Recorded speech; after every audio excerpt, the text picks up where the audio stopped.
খেজুর গুড় তৈরিতে ব্যস্ত সময় পার করছেন সিরাজগঞ্জের তারাশের গাছিরা। প্রতিদিন 2 থেকে 2.5 মণ গুড় তৈরি করছেন তারা। গুণগত মান ও স্বাদের কারণে দেশে জুড়ে এই গুড়ের কদর রয়েছে। মান নিয়ন্ত্রণে সব ধরনের পরামর্শ দিয়েছে, সহায়তা করছে কৃষি বিভাগ। সোহেল রান্নার প্রতিবেদন, জানাচ্ছেন সিফাত রহমান জেসি। সিরাজগঞ্জের তারাশ উপজেলায় মাইলের পর মাইল শোভা পায় খেজুর বাগান। রাজশাহী ও চাঁপাইনবাবগঞ্জ অঞ্চলের গাছিরা এসব খেজুর বাগান লিজ নিয়ে রস সংগ্রহ করেন। ভোর হতেই শুরু হয় রস সংগ্রহ অভিযান। সেই রস থেকে গুড় তৈরিতে ব্যস্ত সময় পার করছেন সিরাজগঞ্জের তারাশ উপজেলার গাছিরা। 5 থেকে 6 সদস্যের একদল গাছি প্রতিদিন প্রায় 2 থেকে 2.5 মণ গুড় তৈরি করেন। গুণগত মান ভালো থাকায় সেই গুড়ের চাহিদা রয়েছে সারা দেশে।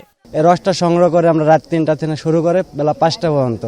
তো এই রসটা নিয়ে এসে পরিষ্কার করে সেকে আমরা কড়াইতে জাল দিয়ে ফ্রেশ এবং রসের গুড় আমরা তৈরি করি। অতিশয় যত্নের সাথে এই রসগুলা কাড়ার মধ্যে নেক দিয়ে সেকে পরিষ্কারভাবে আমরা ঢালি। সেই রস জাল করে গুড়ে পরিণত করা হয়। গেছেদের কাছ থেকে গুড়গুলো আমরা সংগ্রহ করে ভুয়াকেতে নিয়ে যাই। ওখান থেকে অনেক দূর থেকে পাইকারিরা আসে, তাদের কাছে বিক্রি করা হয়। এখান থেকে যে সুস্বাদু গুড় হয়, দেশের বিভিন্ন জেলায় এটা পাঠানো হয়। মানসম্মত গুড় তৈরিতে গাছিদের নিয়মিত পরামর্শ প্রদান করা হয় বলে জানালেন উপজেলা কৃষি অফিসার। রসটা রাতের বেলা ঢেকে সংগ্রহ করা, এখানে দেখা যায় যে কৃষকরা অনেক সময় এটা করতে চায় না। এর জন্য আমরা সার্বক্ষণিক বিভিন্ন আমাদের যে মাঠ পর্যায়ের উপসহকারী কর্মকর্তারা আছে এবং আমাদের কাছে যারা আসে বা আমরা মাঠে গিয়ে বলে থাকি যে আপনারা অবশ্যই রসটা সংগ্রহ করবেন এবং এটা প্রপার ওয়েতে সংগ্রহ করবেন, যেন এটা খেয়ে কেউ অসুস্থ না হয়।